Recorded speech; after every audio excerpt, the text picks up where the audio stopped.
Assalamu alaikum. How are you, everyone? Hope everyone is doing good. That's gonna be a data machine gun episode. Data machine gun. I just invented this term. Have you ever heard of Vincent? He's a data scientist from Cambridge University. And today we're gonna break down one of the podcasts with Jedediah Bella that he was in, that he was on, sorry.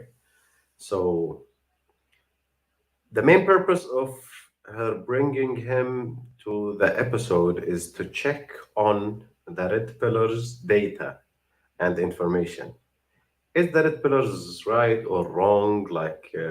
Is their data good or bad? That's the main intention from my perspective that Jedediah Bella got Vincent on her show. So today you're gonna hear a lot of numbers, a lot of data, a lot of studies about the intersexual dynamic relationships, and that's gonna be fun. That's gonna be really fun. So let's jump into it, guys. By the way, regarding the comments, you have to be a member of the channel, or you can send your comment by super chat. If you see the dollar sign in the box in the right lower corner of the chat, you can send it by super chat, or you can send the super sticker if you want to support the channel. The PayPal link to support the channel is in the description. That's all. Let's go into it, guys. Okay, here's it. She's the host, Jedediah Bella. She's a mainstream figure, let's say. And after retirement, or after she's done with the mainstream media, Patrick Pitt David give her a job, or offered her a job to be a host in one of his channels. Let's say one of his empire channels. Okay, that he's trying to build. So she's not an interesting person, like as any mainstream media figure. She's boring. She's traditional conservative type of woman, still believe in woman empowerment. Women should work. Women should be independent. Blah blah blah bullshit blah. But to be honest, she got some great guests in the podcast. Like if she were talking by herself, I will never waste a single second of my time to watch her. But I watch her podcast because of the extremely beneficial and knowledgeable guests that she got, like Vincent. Let's jump into it, guys. Let's go. I can't wait. In fact, I'm going to have to get some baking pans. I'm just going to say that. All right. Now we're going to go to our guest, who is fantastic. Vincent Harinam is who we have today. He is a data scientist. He knows all about the stats, all about the data is all I'm going to say. Director of Studies in Crime Data Science at Cambridge. That's impressive. A researcher on a number of hot topics. He talks about everything. So you're going to have to go look at his research for everything that I'm not going to talk about today. But I want to dig into dating relationships. Vincent, welcome to the show. I am ecstatic to have you on here. I have so many questions. I'm hoping that you're going to bring us some answers. I see you're in a beautiful library there, looking very, very educational. Just going to say that from the get-go. Well, thank you for having me. Thanks for having me. Home library, you got to have it. I don't think I've read half of those books. There a few were given to me by a friend. So. All right. Well, we'll just pretend. Listen, we're going to pretend for the sake of the show that you've read them all. So, all right. I want to start with, on this show, we talk a lot about. That's funny.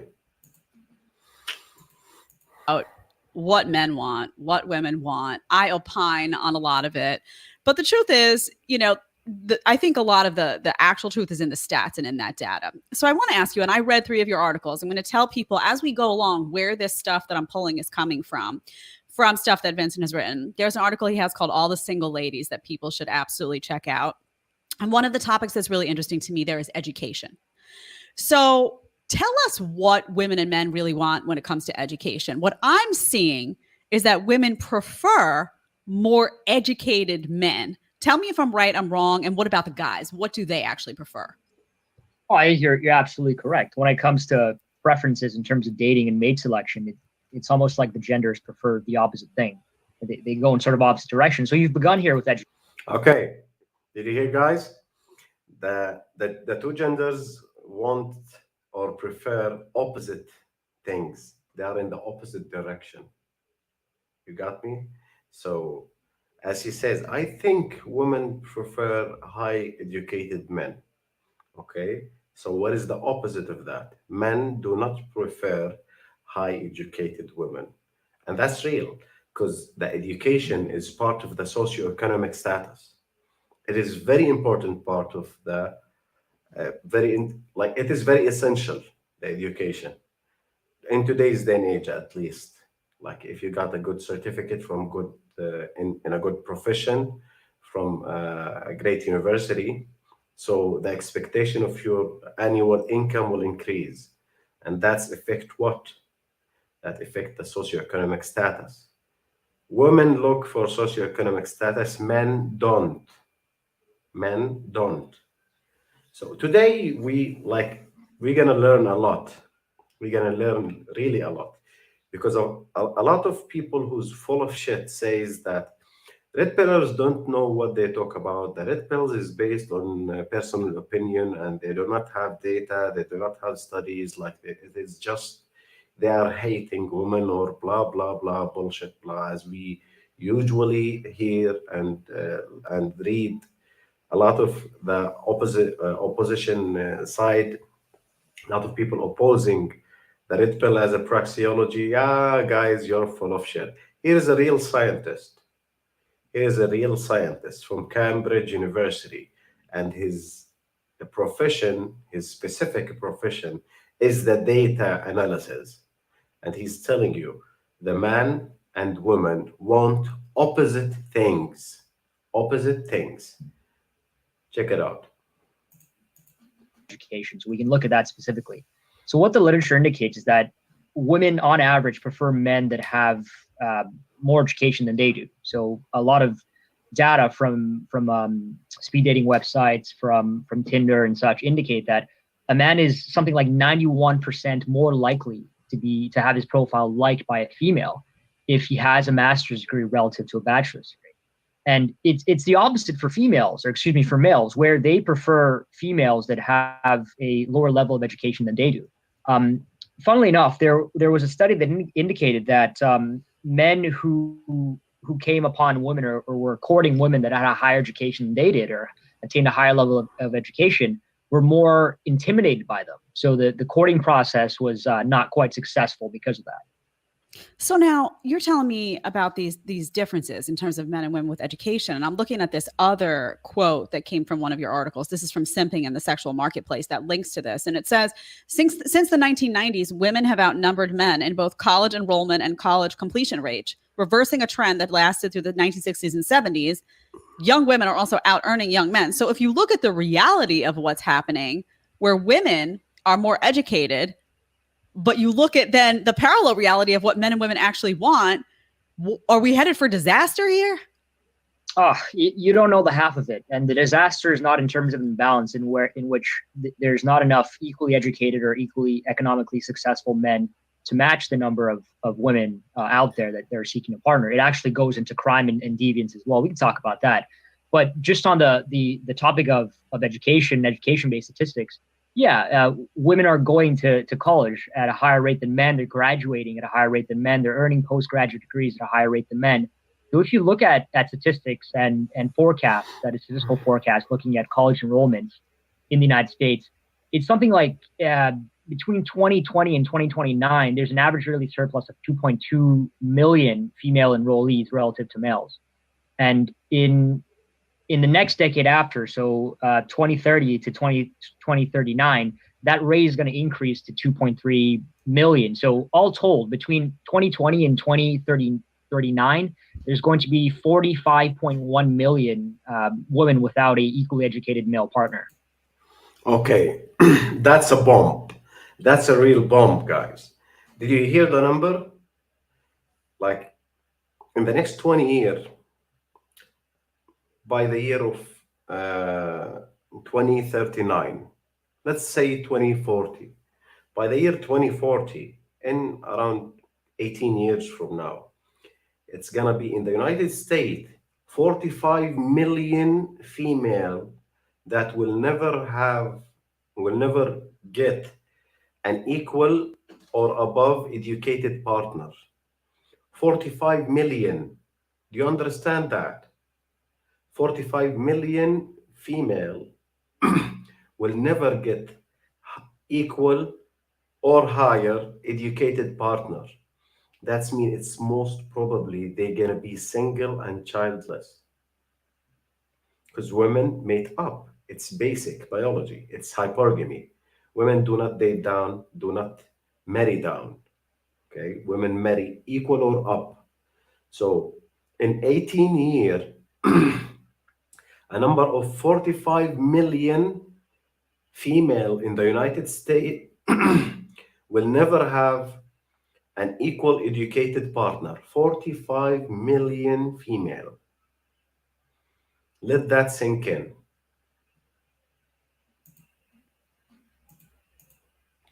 Okay, so if the more that a woman achieves when it comes to education, the less suitable mates she has to choose from, right? Because she's looking for guys that have equal to or greater education levels than she does. Then that dating pool or mating pool is shrinking beyond belief Shrinking. when it comes to women. Exactly. But now also think about the older career woman is who I'm thinking about, because that older career woman decides to have her family later. You know, She's talking about herself, guys, because she got married at 40. So she thinking, I'm always saying that. Rolo, Richard, everyone is always saying that. Women are solipsistic. They think about themselves more than the society. What about the old career women? What about them? So who like keep working, kept herself working in her 20s and 30s and decided at 40 that I want to start a family. Buy a dog and die alone. been a career woman through her 20s. She's more educated now than most men. The pool is small. So she's got to now deal with that, a very small pool of men. But also, on top of it all, she's competing with younger women in that space. So when we talk about the potential dangers or problems or hazards, like it or not, of waiting until you're later as a female to have that family, speak a little bit to just the statistical reality of what happens to that person. Of course, there's going to be outliers, but that person who waits as a female, late 30s, and decides, okay, career, I'm done for now. I want to focus on my family. Who's she looking at that she's going to pair up with? What are there, like 5 guys? Yeah, well, exactly that. So the more education you attain, that is, the more degrees you have under your belt, the more money you make a year as a female, the more it is that you're going to seek a partner that is of a higher level educationally and economically. So when you're at the top of your dominance hierarchy, as Jordan Peterson would put it, it's very difficult to find a partner that matches that level.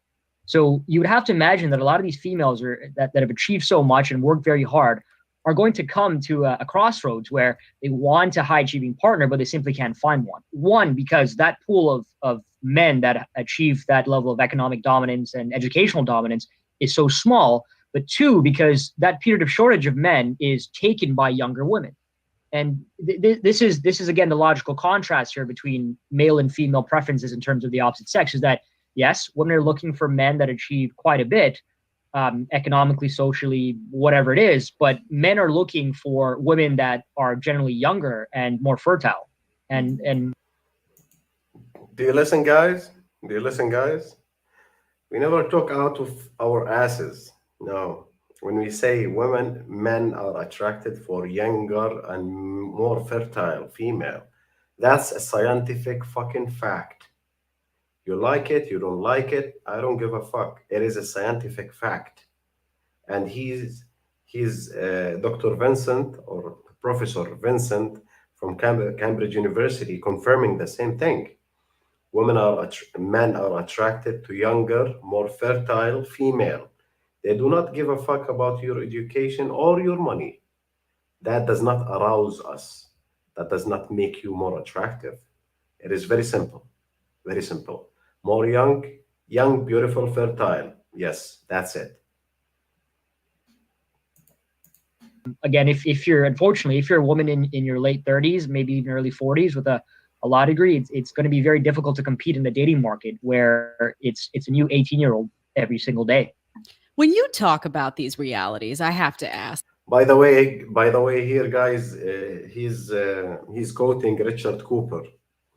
Richard Cooper always say this sentence: "There's always, every day, a new 18 years old. Every day." He's quoting him. I don't know if it's direct quote or indirect quote. He heard it from somebody else. How much pushback do you get from the modern feminist community? Because this is not the talking point that they want to hear. I mean, let's just be real. The talking point that they espouse and like front and center, regardless of the data, regardless of the stats, is that don't worry, ladies, if you wait, focus on your career in your 20s. If you wait, you're going to be fine, freeze your eggs. It's that whole philosophy. And the reality is that many women follow that and do wind up in a tricky situation. If they do want a family, if they do want children, if that's something they want, they land at 40 years old. And it's very challenging in many respects. And they wish that someone had told them sooner, or they look back and say, maybe I would have done this differently. So when you just bring these realities to the surface in terms of just the data, not your opinion or your recommendation of what someone should do you get extensive pushback from the modern feminist community or the modern left or people who don't maybe want to hear that reality? Yeah, I mean, look, you're always going to get people, but I'm the type of guy, I prefer to just speak calmly and reasonably to people and stick to the evidence. And yes, you're going to get a bit of pushback, but ultimately, a lot of these individuals are very reasonable. So after a long drawn conversation about, well, essentially the statistics and the reality of the situation, they're more inclined to understand what exactly I'm trying to say here. And again, these aren't my opinions. These are the statistics that I'm sticking with. And I'm very careful about the language that I use to ensure that I'm using terms like on average, this is what the data indicates. These are not my opinions. And if I'm stating an opinion of mine, I'm going to say, in my opinion, or from my perspective, in my experience, this is what I think it is. But yeah, there is a bit of feedback that is negative. I do get a lot of positive feedback, I will say as well, both from men and women. And there have been some negative emails and some maybe one or two attempted cancellation, but it is what it is, right? It's the territory that I'm in, and you're just gonna have to deal with it. Yeah, I mean, you're just bringing the data, right? You're not giving. This is just about reality. Don't shoot the messenger, right? I'm not trying to harm anyone here. That's the thing. People can opine, and of course, there's going to be outliers. If you're that person sitting at home, I mean, I don't fit into the statistical box in many ways. Fine, I'm sure there are people who don't as well. But we have to be able to talk about the reality of what's going on. Because, there are some red flags in terms of the decisions people make. And if they're repeatedly landing in a position that they say, well, I would have done this differently, maybe we can kind of provide that data and the next generation of women, men can make different choices if they so choose to do that. It's just information. I want to ask you about income because we talked about education when it comes to men and women. And I'm curious, when it comes to women, if they look at that educational status that a guy has and say a guy has the MBA, like you said, great. Say the MBA does better than the BA, fine, generally. But what happens when that guy who has the lower degree or maybe doesn't have a degree at all out earns the guy with the higher degree? What matters more, how much money they make or what their degree is? It's a great question. So I think we have to keep in mind that education and economic earnings are correlated. So in general, the more educated you are, the more money you have. I think there's a study out of Amherst that says that with each additional degree, you make about $20,000 every single year on average. But to answer the question very simply is that educational level with a lower income or lower income with a lower level of education, I think income wins, 9 times out of 10. Because that's important, guys. That's important. That's very important question. So is it the education? What is the priority? Is it the education or the income level for women? So as he says, the education level is a good indicator of a higher income. That's right. But if somebody with no educational certificate and he's gaining a lot of income, women will choose him every single day of the week. Got me? So why women prefer highly educated men? Not because of the knowledge. No, they don't give a fuck about the knowledge. Well, it is like part of the security. With more knowledgeable man, will the ability for him to handle certain situations is better. Yeah, but that's general. The money, the income level overrides the educational level every single day. As he says, like 9 out of 10 time, female will choose the higher income rather than the higher education. Like if you got someone with PhD, he's earning $100,000, and if you got someone like Andrew Tate, he's earning $9 million per month. So do you think females will choose the PhD like dork or nerd with his $100,000? Do you think that's override the I don't know, the $100 million per year? No, but they do not have a PhD. They don't give a fuck. They will feel more secure with the millionaire that someone with with PhD, even if he's a little bit higher than the average, which is $100,000 per year. So the social status and the economic status, which is the financial capabilities, will override the educational certificate every single day of the week, 9 out of 10 times. And that's what we say. That's what we say. The income capabilities or the income level will override a lot of other, let's say, requirement from female, from biological perspective. Yeah, because more income, more social network means more security than the educational certificate by itself. Okay, let's get back. At the end of the day, if your degree is in, I don't know, philosophy, and you study 18th century poetry and you're a PhD in that, but you're broke and you can't make any money, it's very difficult to provide for a woman, right? At the end of the day, I think a lot of these ladies want to be taken care of. Parental investment, protection, provision, that sort of thing. And a PhD. Here he is quoting Rollo Tomasi. Parental investment, providing, provisioning. The 3 Ps that Rollo mentioned it in the first book, and he's keep saying it since like 10 years or something. So the 3 Ps, providing, provisioning, parental investment. That's the main 3 things that female look in a long-term relationship, which is the beta side of the hypergamy. Okay. in Russian literature is not going to cut it, Sonny. Yeah, I have a master's in Spanish literature, and it's largely useless. That's okay. But to make another point here is that if you're a gentleman studying the trades, for example, and you're a plumber and you're an electrician, and you're making what, 120K a year, that's okay. Yeah, that's okay. You're useful. You can do things around the house, and B, you're making bank. It's not a problem. Yeah, that's exactly right. And I think that there's an increasing, I think you're going to see in some of these trends, just my personal prediction, that you're going to see an increasing number of people that admire those practical skills over those degrees, as we see what's happening in academia. And there's a lot of people that are concerned about the wokeness there and indoctrination and all that. So different choices in the next couple of decades, I think, are going to be made by more people than ever before. I want to ask you about, on the issue of income, a couple of studies that you pointed to in your article, Simping in the Sexual Marketplace. One says a study found that marriages where the wife out-earned the husband were 50% more likely to end in divorce. Do you hear it, guys? Do you hear it? It's not the red pillars who's saying that. He's a data scientist from Cambridge. When the woman out-earns her husband, the probability of getting divorced rise to 50% more. So what we are saying, hypergamy doesn't give a fuck about what you think.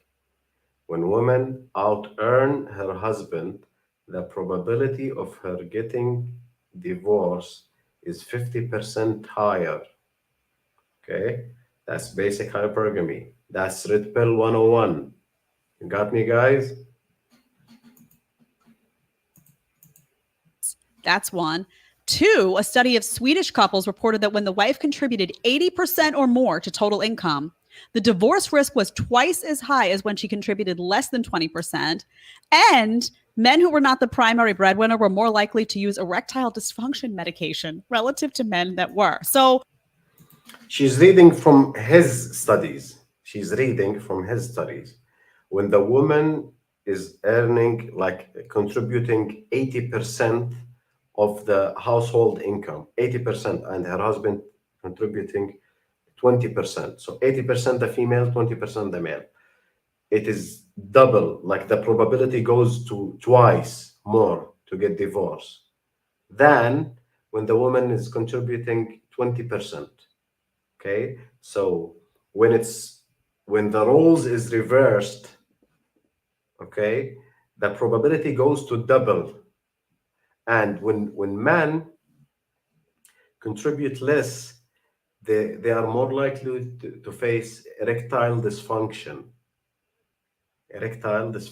That's sexual dysfunction.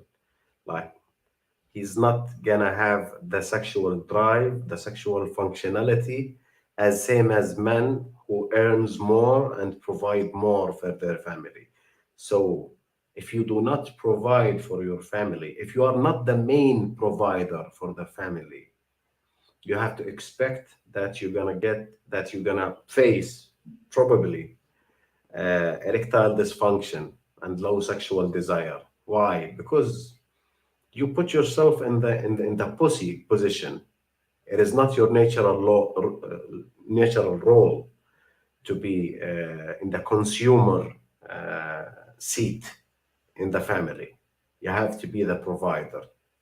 Okay, that's interesting. Erectile dysfunction, huh? expand on this. And if this is in fact true, what does this say about men in particular and what they value in terms of themselves, what they value in terms of the money they bring home and that dynamic, that income dynamic in the home?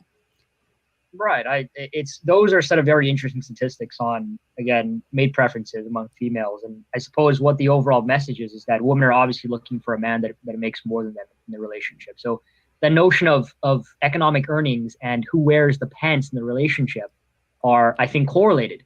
Mm-hmm. And you see, obviously, it's borne out in the statistics where divorce rates are higher, where the woman makes more than the man.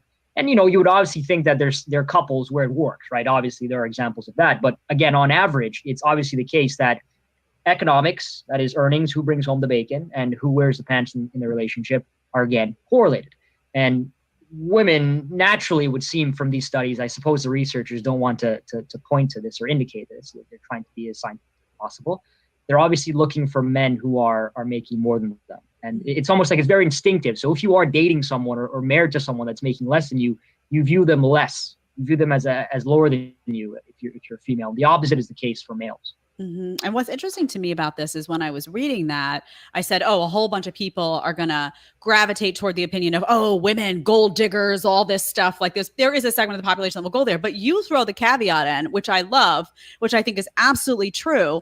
It says the notion that most women are callous resource extractors is inaccurate. They are not necessarily after resources, but rather the primary predictors of resource acquisition, namely intelligence and hard work.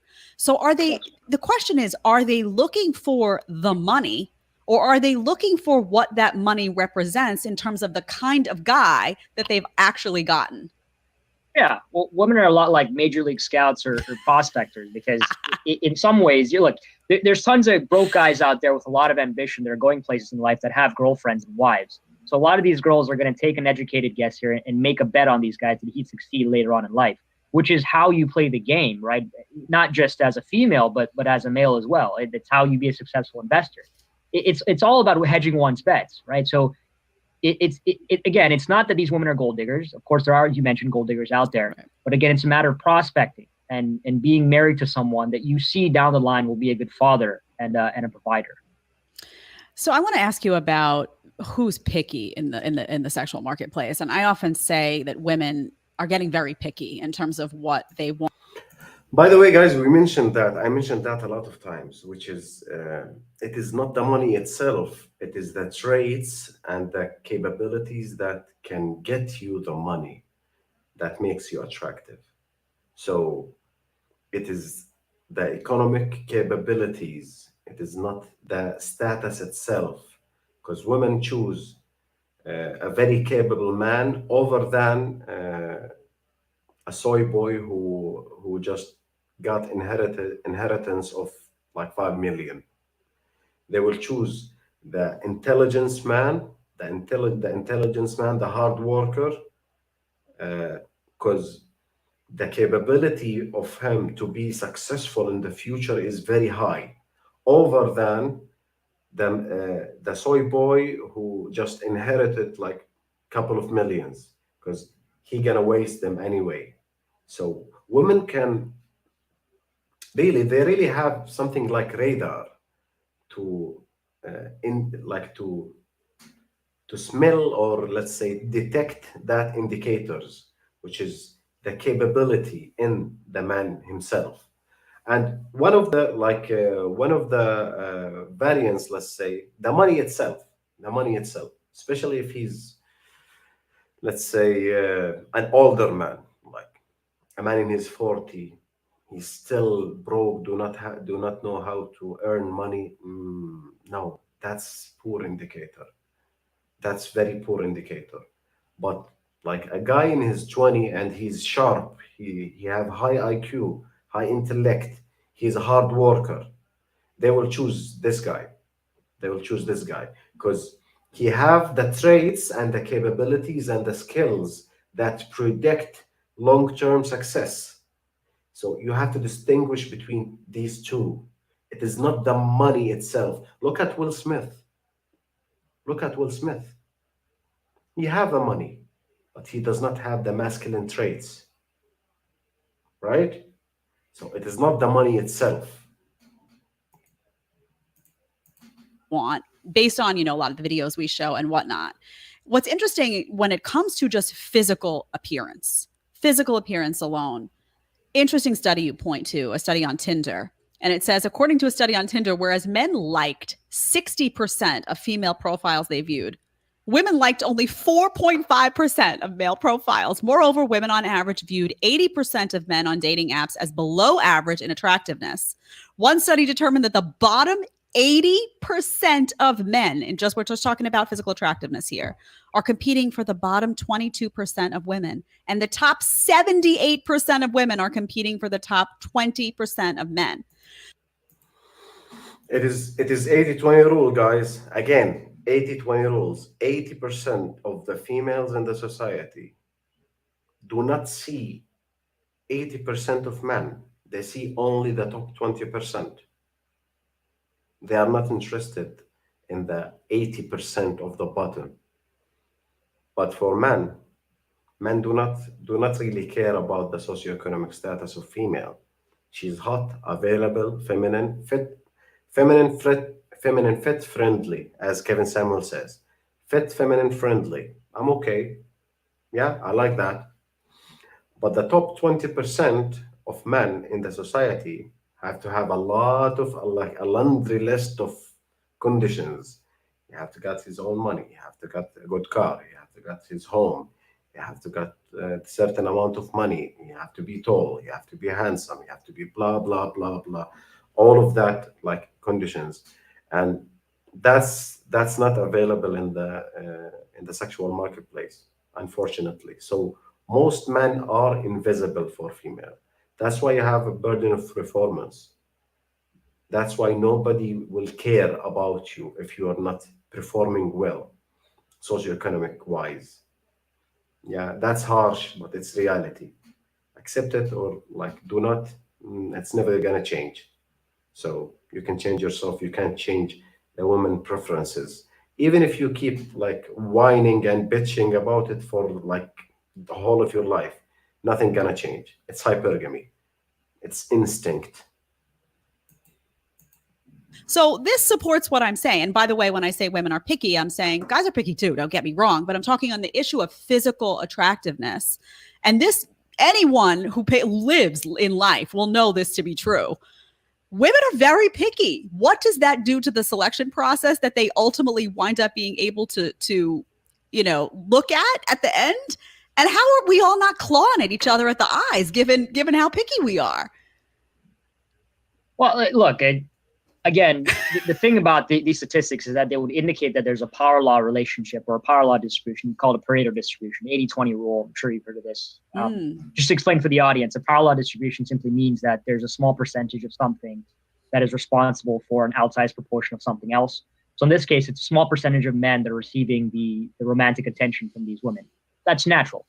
It wasn't always the case that it was like this, right? Because I think it's the advent of things like social media, Instagram, Tinder, that give men and women a lot of options to choose from. So the more opportunities you have, right, the opportunity cost that you can also weigh in your head of swiping right or swiping left on someone, it increases your level of selectivity, specifically among females who are, again, I would say more discerning of a man's character and his ability to be a long-term provider, a long-term perspective mate than a man is.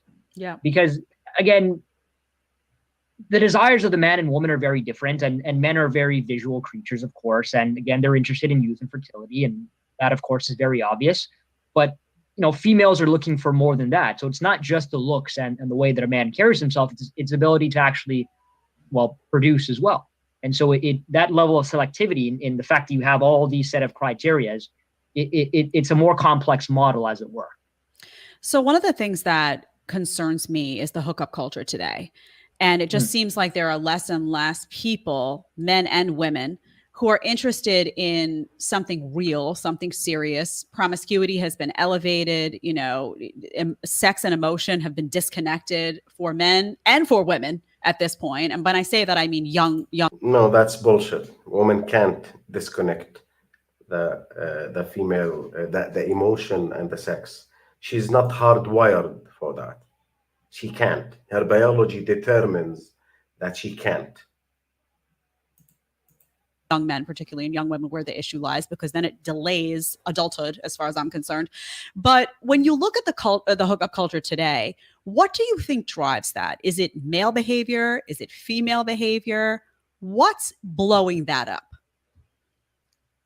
Well, it's got to be both. I can't necessarily sit here and blame one gender for the rise in promiscuity, because again, you're telling women, go girl, you can have as many sexual partners as you want, which ultimately plays into the hands of men who are lascivious, that they want a lot of sexual partners. But I think what's blowing it up are reduction in social mores. So the fact that promiscuity necessarily is not viewed as a negative thing as it was in decades prior. The fact that you have a lot of social media and media itself that is very sexual in nature. So everything has been tamped down in terms of being modest with one's behavior and one's sexual intentions. So that would naturally mean that everyone is more propelled to engage in a hypersexualized environment. But there are some statistics that indicate that it's not necessarily the case for younger generations. So if you look at Generation Z, for example, they're actually less sexually active than generations Y and X and so forth.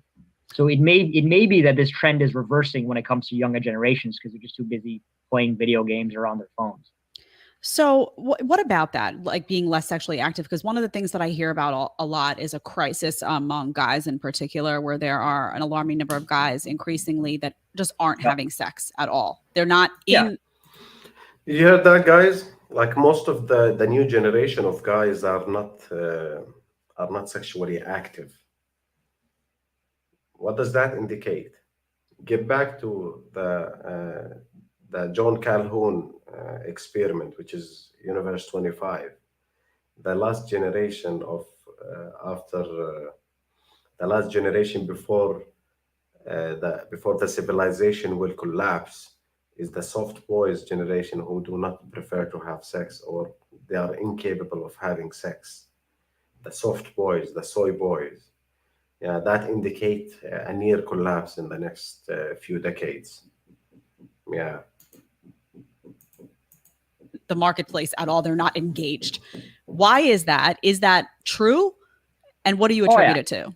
It's true, and it's higher than the statistics would indicate. So what you're referencing is a study that was conducted by the General Social Survey in 2018. So that was published by them. And what they said was that the rate of sexlessness among men, I think it was men that turned 18 and had not had sex since they turned 18, jumped from 7% in 1989 to 28% in 2018. And the reason why I say that number is lower than you would think is that what man out there is going to admit that he's a virgin? Very few of them, right, are going to actually do that. So that number is deflated. Second thing is that this is before the COVID. This is before the COVID-19 pandemic, which means that rate is actually increased. I promise you, Jed, that if you flip a coin, it'll land 50-50 out there on the streets of whether or not a man is a virgin or not.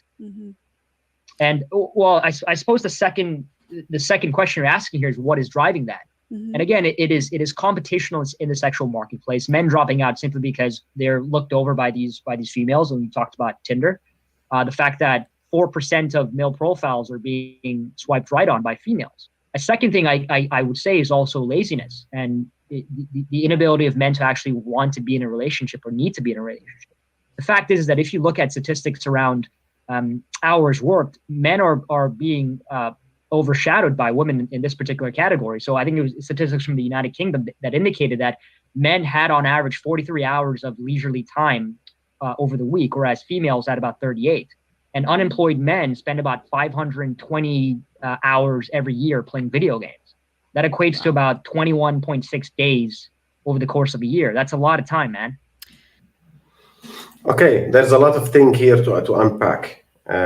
First of it, when he was talking about the sexless guys, the sexless new generation guys, he said, which is the survey in 2018. He says, he says that he suspects that it is not very accurate because most of young men will never admit that he's a virgin in the United States, and that's true. That's true. Like male or men usually they amplify the number of the sexual partner that they have. They do not decrease it or say the truth. They tend to say more. So what is the accurate expectation, or like let's say the accurate number of men really do not have sex, that they say that they do not have sex? It is very low. And he says that was before COVID. So he actually mentioned that he suspect it is 50% now. The sexless men in the sexual marketplace are 50%. Like half of the men in the sexual marketplace are 50%. Okay, so and the definition of sexless here is who did not have two sexual intercourse in 1 year. That's the definition of sexless. So who got one sexual intercourse in 3 or 4 years, that's still sexless. Okay, who have one, say, a year, that's still sexless. And the number is not really accurate. It is more, because it is around 30%. 1 in 3 men that did not have sex or virgin in the last year. So it is actually more than that, because that's since 2018, and most men will never tell the truth. That's it. Yeah, I talk a lot about the video games, the pornography, the sitting on the couch, the not being motivated. One thing that popped out at me from your writing was the data on young men being petrified of rejection. And, you know, I wrote a book about, it was called #DoNotDisturb, about people living and hiding behind their phones and these devices. Do you think that just the modern age that we live in, with technology being what it is, that guys just aren't exercising that muscle? Like, they're not used to having to go up to somebody to ask them out. Right. Now they're sort of shielded behind this wall. It's a safe space. It's very protective, but it also doesn't build up that skill set. Is that why there's a fear of rejection, or what's going on here? Because we need these men to be men. Yeah, well, look, I think it's a confluence of factors, right? For me, whenever you're looking at something like this that is very complicated, it has to be a number of various things. It's a multivariate model. That one example that you gave of the cell phone, the fact that men use it to hide, is one such explanation. Another explanation I would give is the fact that they're terrified of women. They're not socialized to engage with women. Again, it may be because they simply spend time playing video games. That's right. Most young men are pussies. They do not have the balls to talk to women. Games all the time. What are they I suppose Vincent, not to interrupt you, but what are they terrified Sure. of, do you think? You say they're terrified. I don't want to lose that thought. Rejection. That's the big thing here, is that if you look at statistics put out by Pew Research, one study indicated that 51% of men between the ages of 18 to 30 were single, relative to 38% of women. And of that 51% of men that were single, 52% of them stated that the reason that they are not in a committed relationship is that they're afraid of rejection. They're afraid to actually approach a woman and ask her for her number or ask her out. It's just so interesting to me because there's been such a decline even in the last 20 years. I don't remember that being a trend. Like even when I was in college, I don't remember seeing that. I remember there were guys who were super shy, super introverted, who were afraid to approach women, but that was not the norm. This now seems to be the norm, where the guys that actually aren't afraid are typically like your bad boy types, honestly. And like everyone Yeah, and female loves it. else is terrified. Yeah, it's like a middle school dance, right? You got girls Terrible. on one side and guys on the other side. They Yes. don't ever interact. Yeah. It's very frustrating. I think we're raising a generation of men that are risk averse. And look, for me, for my money, the greatest risk is to take no risk at all. And look, you never know, whether she might say yes or no. But so what if she says no? If she says no, there's another girl at the party, or there's another opportunity elsewhere. And in my opinion, the more rejection you receive, the more experience you have, right? The more you can build yourself and build up a stronger backbone and really establish and understand what exactly works and doesn't work when you're approaching a woman. That's very important, guys. You have to keep that in your mind. Like more rejection means more experience. You don't need to be afraid, shy, like a little virgin girl. No, no. I wanted to engage to this woman, but I'm afraid to get rejection. So what? If she rejects you, what's gonna happen? I got a lot of such questions in my private consultation, one on one, with the client, like with mostly guys. Of course, all of them are guys. Most of my clients are guys, and all of who ask such question is guys. They are shy. They are afraid of rejection. Oh, I wanted to engage to this beautiful girl, but I'm afraid of rejection. So what's gonna happen if she rejects you? What is gonna happen? There is another 20 million female in the same age range, which is more beautiful, that you can try. So what? Is it the end of life? Is the planet will stop rotating, or like the time will pause, will freeze, or what's gonna happen? What's gonna happen? Nothing. Nothing. Why are you afraid? She's just a woman. Why are you afraid of it? What's gonna happen? How are you gonna gain experience with no trying at all? That's idiotic. Come on. It's very simple. You talk a little bit about OnlyFans in some of your content, which I find really interesting. And one of the quotes that really leapt out to me, it says, OnlyFans offers something which porn does not: emotional connection. Talk to me a little bit about that, because the perception oftentimes is that men aren't seeking emotional connection. That's the pushback you hear. Oh, men don't care about emotional connection. That's not important to them. I don't believe that to be true, or they wouldn't be drawn to an Masculine man will never seek an emotional connection. But there's a lot of losers and simps, like the guys who pay monthly fee for OnlyFan girl. Yeah, we never said that men in general do not seek emotional connection. Masculine men do not prioritize that, and especially do not pay money for that. That's bullshit. Why should I pay money to see girls and talk to her? Why? Like, give me one single reason. That's not beneficial. That's bullshit.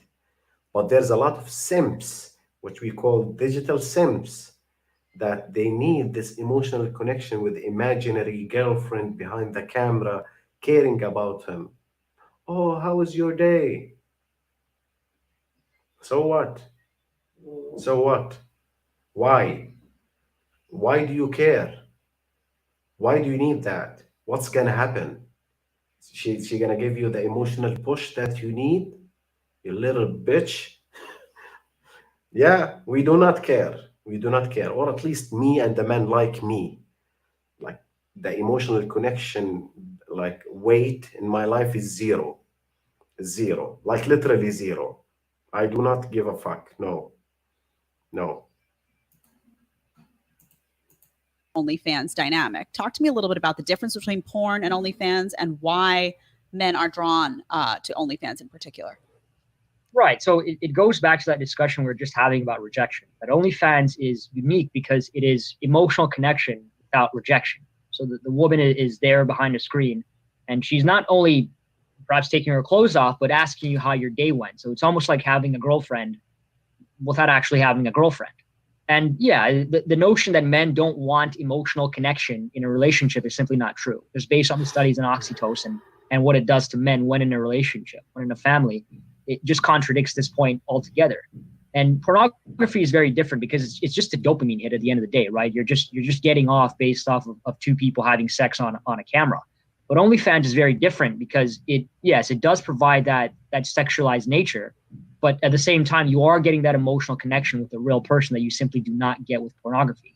And men, again, are afraid of rejection, so they're not going to go up to a woman, that they meet at a party or at a coffee place and ask her for her number to receive that emotional connection to get into a relationship. They'd much rather get it the easy way, which is OnlyFans. One of the big topics for the last several decades is the bad boy, right? We all want to know if women really genuinely want the bad boy. Now, I think you're about to prove me wrong on this, but let me hear what you have to say. You talked about the dark gentleman, the dark triad. Tell me what those things mean. It's called dark triad, not dark triad. And what do women actually want based on the data? If you're a woman and you don't know, that's a problem. We know. Right. So that requires a bit of unpacking, but it's a great question. So the dark triad is a term in psychology that alludes to three characteristics that people will have. And these are Machiavellianism, psychopathy, and what's that other one? Gosh, narcissism. I can't believe Narcissism. Narcissism. I've got your note. Only because I have your notes in front of me. You got me going. We'd be having trouble there if I didn't remember it. But thank God for you. You're there. So these are three characteristics that are considered to be dark or dangerous. And the type of people that have these personalities are generally criminally inclined, maybe even CEOs. These aren't the sort of people that you want to be friends with. Yet they have this sort of appeal or dark appeal to them that make them very attractive to women.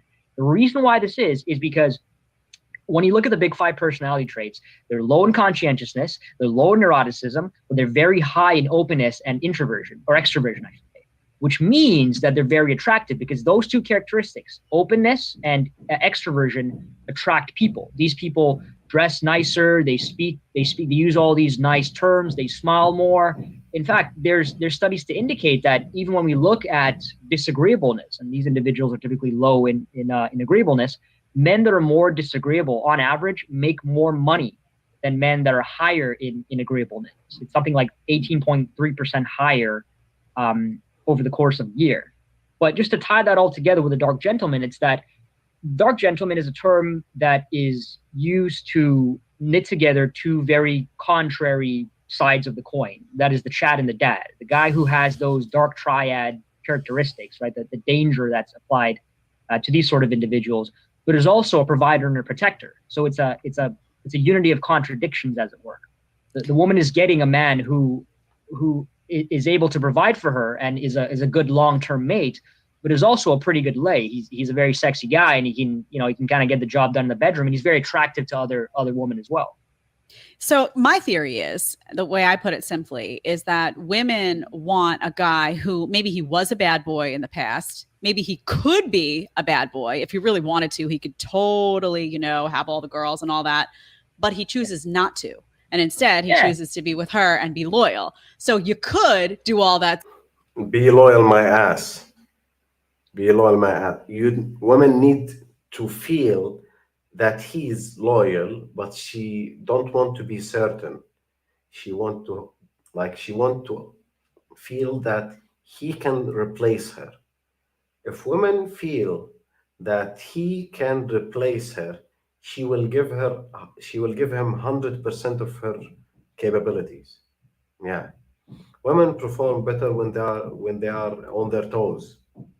Yeah, that's it.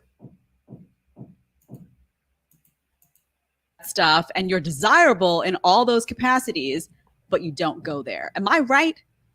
No, I think so. I absolutely think so.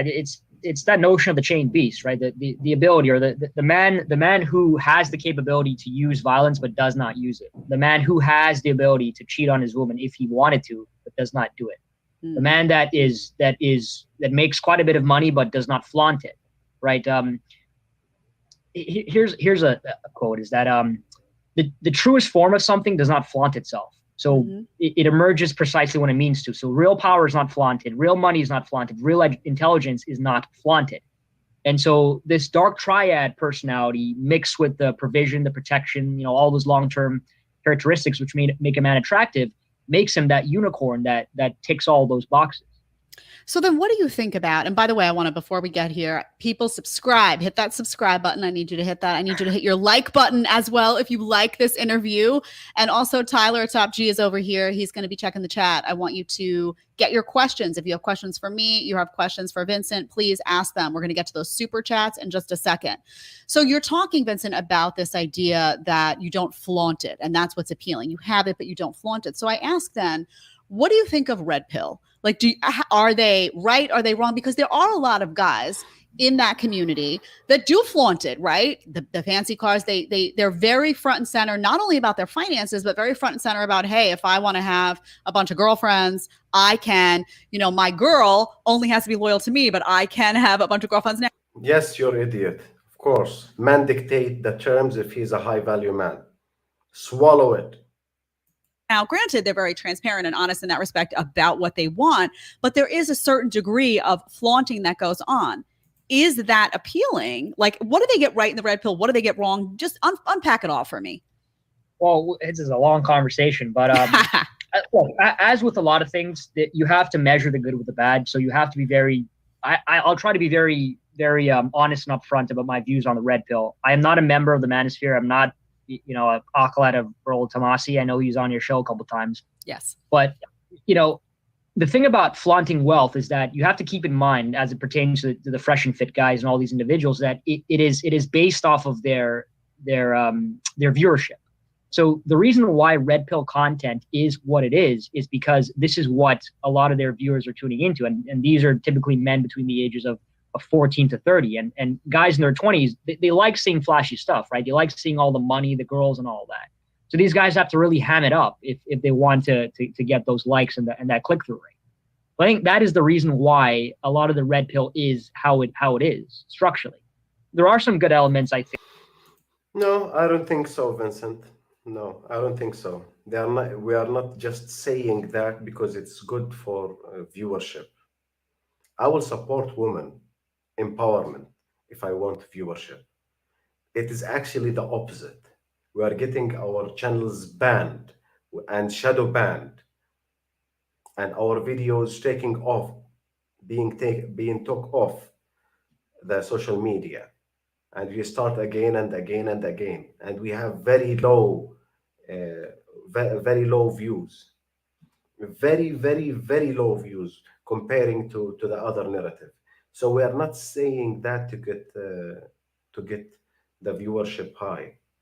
Actually, there's very much better ways to get more views than to say such things. So it is the total opposite.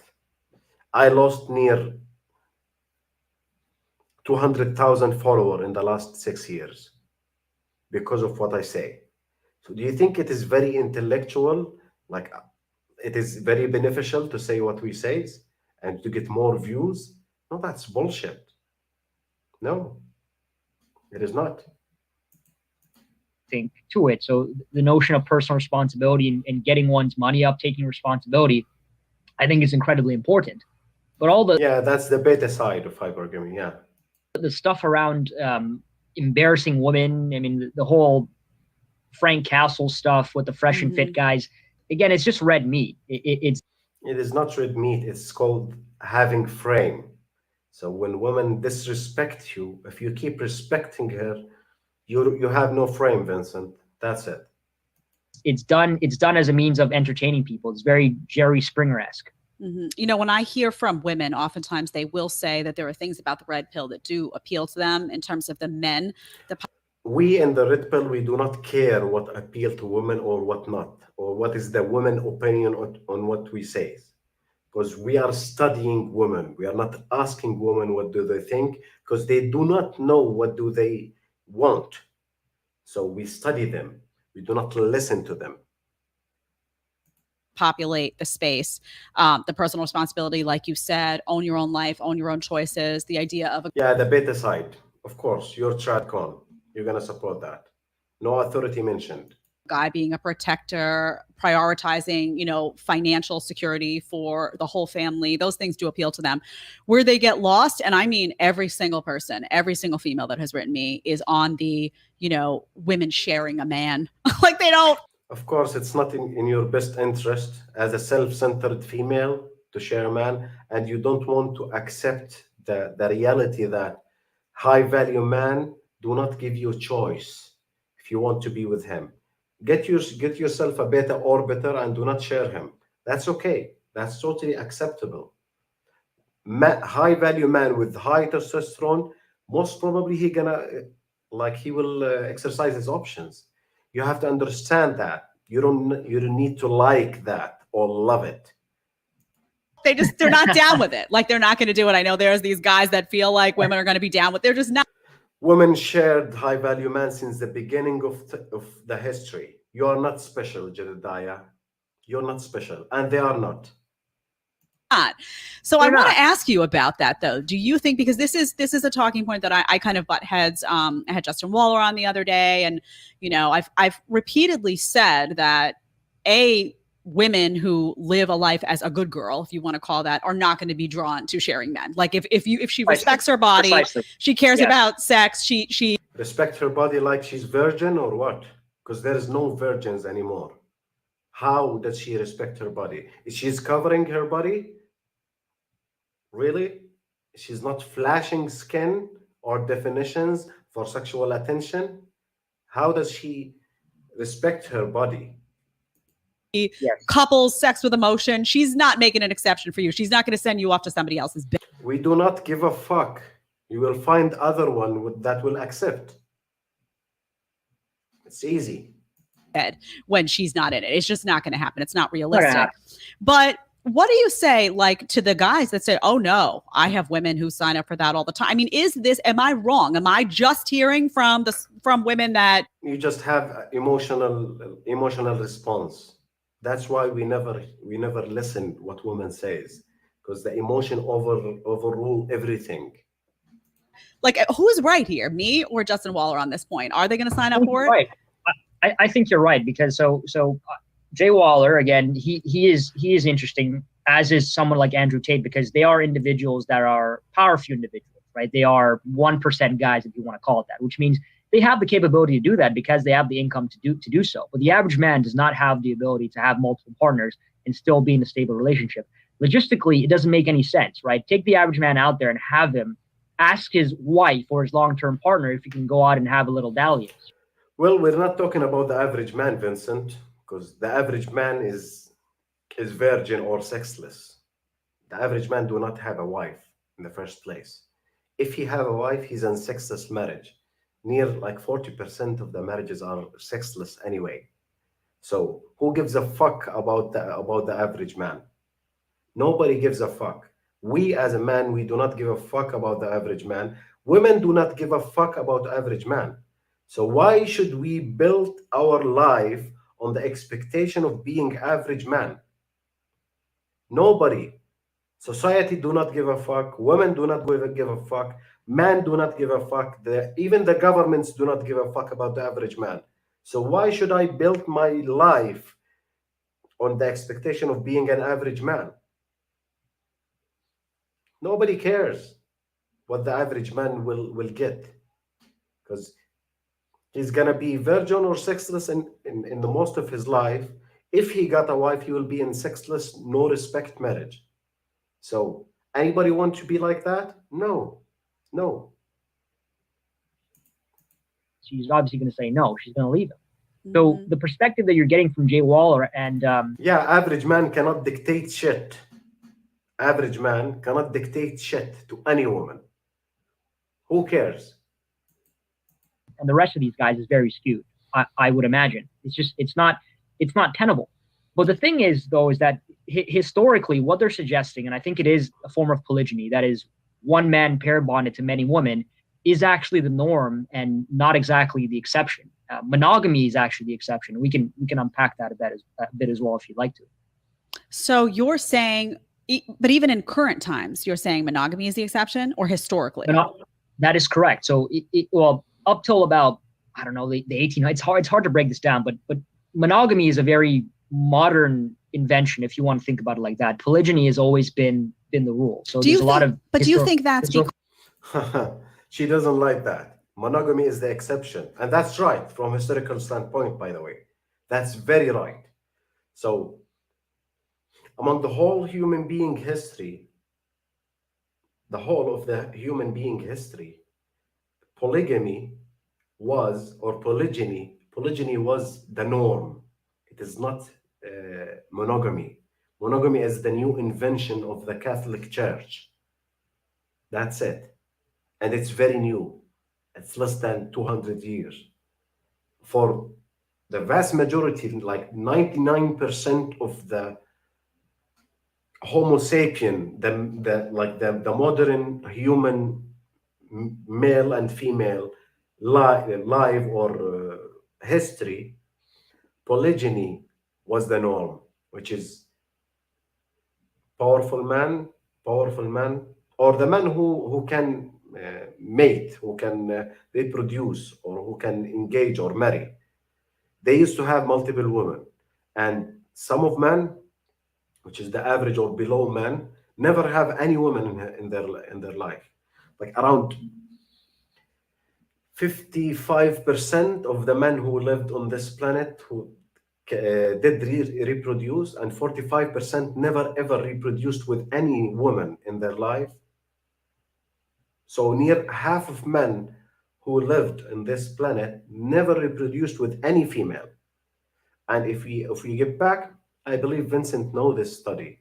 It is on my website, which is 8,000 years ago. They did a huge genetics analytical study, which is found that the average man who reproduced 8,000 years ago, he reproduced with 17 female in his life. 17. He got babies with 17 female in his life. But near half of the society never reproduced with anyone. Half of the men. So what is the norm here and what is the exception? The norm is the polygyny and the exception is the monogamy. That's a Catholic invention. Yeah. And it's invention by the church. It's not by the script, by the way.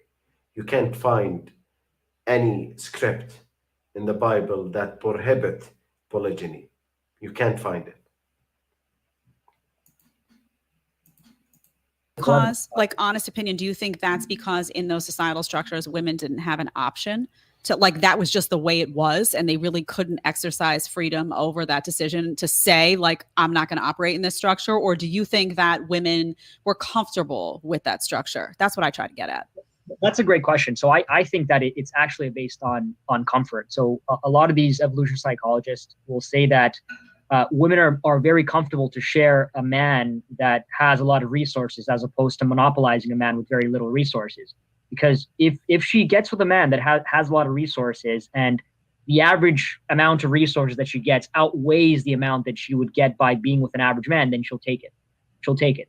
And I don't think that polygyny.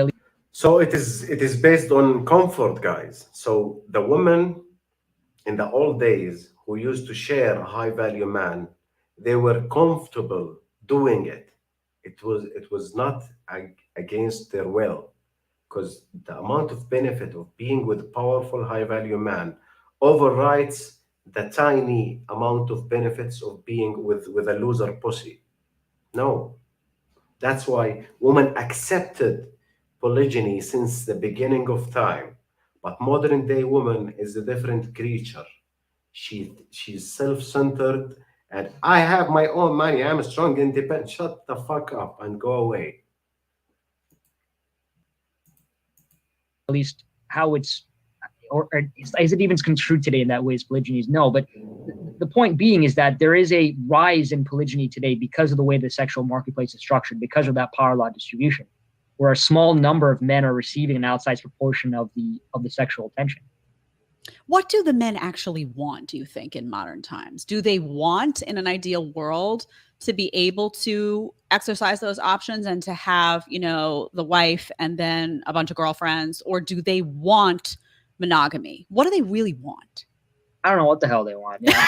To be honest with you, I mean, do you have any stats on that? I don't know. Because They know what the hell they want. It's fascinating because you ask some men. That's diplomatic answer, Vincent. You know that the human male tend to have multisexual partner. So, like, why are you playing around it? Why you don't say it? And some men will sit here at this table with me and say, men absolutely would take, you know, if they could go into the corner and have sex with a hot blonde and you don't care, they're going to do it. And then I have other men that will write to me and say, you know, don't believe these guys. I wouldn't do it because it would. Yeah, low testosterone man is writing you. Yes, men who are blue pilled, and the matrix plug is in their head, and they believe in soul mate myth. Yeah, they will write you such things. Affect the sanctity of the union that I have with my wife, and it would take something away from the beauty of that union. So I'd love to know that I'm wanted, but I don't want to do it. So I'm trying to figure out what they actually want. Do you have any stats? And it's okay if you don't, but any stats to point to that at all? I think as a researcher, it's important to state when I don't know something, yeah, and I don't know what the answer is to this question. I really don't, because I would always assume that, again, biologically, there's this imperative to have sex as a man with as many women as possible. But what is conducive to a good, happy, healthy lifestyle for the average man today is to settle down and have kids. For the average man, yes. Yes, and he will never get it. One woman, to be pair bonded to one woman. You know why? Because he can't pair bond with other women. That's why it's good for the average man. The monogamy is good for losers. It's good for the average or below man. Just easier setup. Yeah. And I would say that, you know, the guys like the Andrew Tates and the Justin Walders, they have the ability to have this harem. But again, the average man doesn't want that. He doesn't know what comes with it. So he's better. No, he's not capable of having that. It is wrong to say they don't want that. No, he don't have the capability to have that. That's a big difference. Off living his life with one woman that he has a very close relationship with. Mm-hmm. I believe. Yeah, because he got none. I believe there are a lot of guys out there, just my opinion, who like the idea of being the guy who could do things. Like you could sleep with a bunch of girls if you wanted to, but really, really treasure the union they have with the one. Union my ass. Monogamy. You're just a traditional conservative, Jedediah, that drilled with this monogamy bullshit, and you believe it so much that you will never accept any other idea. That's the problem. Woman. Right. And they know that if they do operate in that other paradigm, that woman is going to start to feel unsafe and it's going to threaten the sanctity of that union. I think there are a lot more guys than some of these men in the red pill who are willing to acknowledge. Of course, you are a career woman. You're a career woman until you got 40. Of course, you will never have the idea of sharing another man, the union, the monogamy, blah blah blah bullshit. Of course, if you were an 18 years old female in below average society and you got the opportunity to be with a powerful man as a second or third or fourth wife, you will take it. You will never have this bullshit mindset. That's it. Knowledge who would opt not to cheat. I 100%. I will just to point on this. I think that is one of the things the red pill gets entirely wrong, is that they based all of their research, at least Rollo Tomassi does, on biological imperatives. Everything is based in evolution psychology. It assumes that people cannot change, that people cannot look at their environment and say that I want something different than what my biology tells me that I want. No, actually, okay. He got some point. which is Rollo is using biology as like the main frame of the human functionality, but he never said that you can't change or you can't have you can't take decisions against your biology or you don't have free will. He never said that. He never said that. But he rely on biological wiring too much because the other parties do not consider biology at all. That's why he concentrate on biological wiring and on natural drive and instinct, masculine instinct. Yeah, that's why. But we generally, I do not believe that the man is only biology because men have free will and society programming and the socially structured pressure, the social engineering, it always play a role on your decision and the behavior that you will have in the future. That's very okay. We consider that. And you know, the notion that one desire is lost, is completely lost, is false. It's false. Mm-hmm. I also feel like one of the struggles I have is that oftentimes some of these guys will reduce men to like animals. Like, I get it. Yes. I get your biological tendencies. I absolutely do. And I'm on board with like acknowledging that men and women are different. Men and women have different biological tendencies. It's different. But you also are above an animal and you have the process of decision making and choice. So you are above animal. Why you want a stronger man than you? Why do you want a man who can provide and protect? You are not an animal. Why are you like taking decisions based on your animal instinct? So, or it's just about man? You need like you need the biology when you are you based on you accept biology when it benefits you and you do not accept it when it does not benefit you. That's bullshit, Jedediah. I find it actually very demeaning to men to reduce them to that. It's very demeaning to women that they always want somebody is superior than them. That's very demeaning. You're not an animal. Why are you doing that? By your logic. Animal who has to do this and has to, because Yes. the one thing that's very admirable about some men are men who are very disciplined. You know, they're disciplined about what food they put into their body. They're disciplined about their exercise.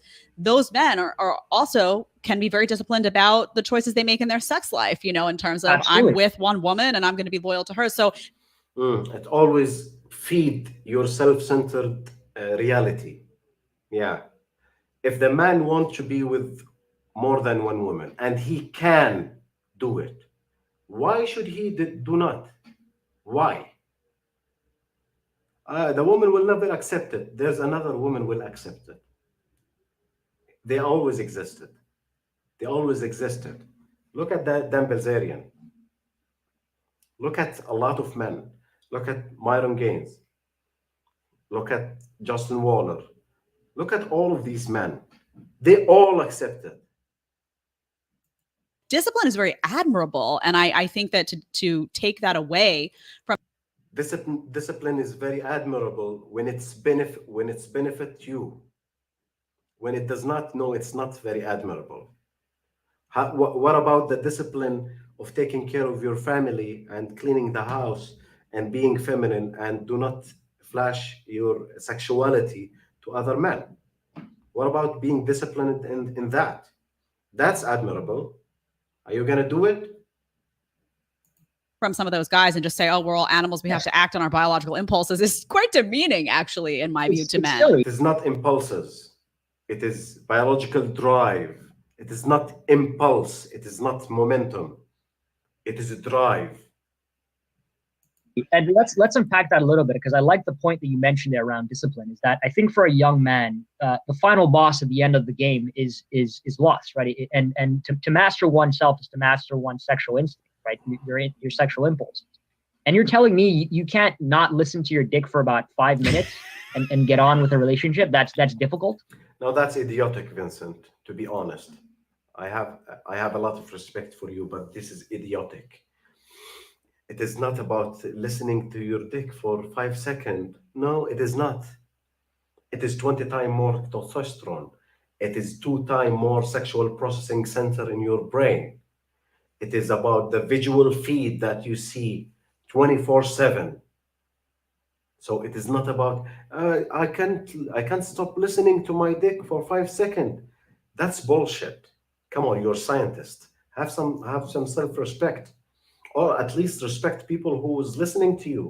It's not about you can't stop listening to your dick. No, no, no.